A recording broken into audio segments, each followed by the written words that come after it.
A hedge is a way for a business to protect against volatility and uncertainty. In simple terms, it does this by offsetting gains with losses. For hedges to work, there must be two positively correlated markets that react in equal but opposite directions.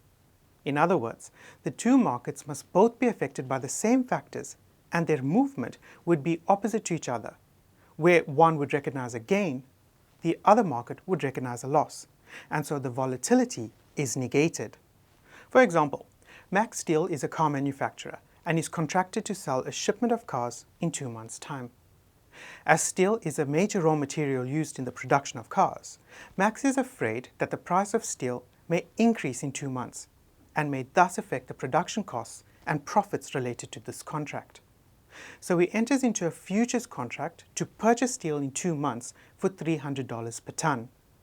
Assume that the steel prices increased and the value of the futures increased to $320 accordingly. This would result in a $20 gain for Max Steel since the fair value of the futures contract that he bought for $300 is now worth $320. However, the increase in steel prices would mean that he would have to pay higher prices to actually purchase the steel in the physical market, and so it would be a loss.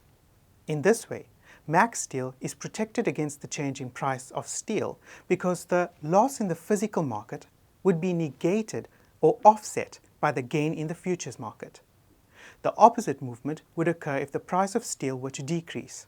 To recap, a hedge removes the impact of volatility by offsetting gains or losses in one market with the opposite gains or losses in a directly correlated market.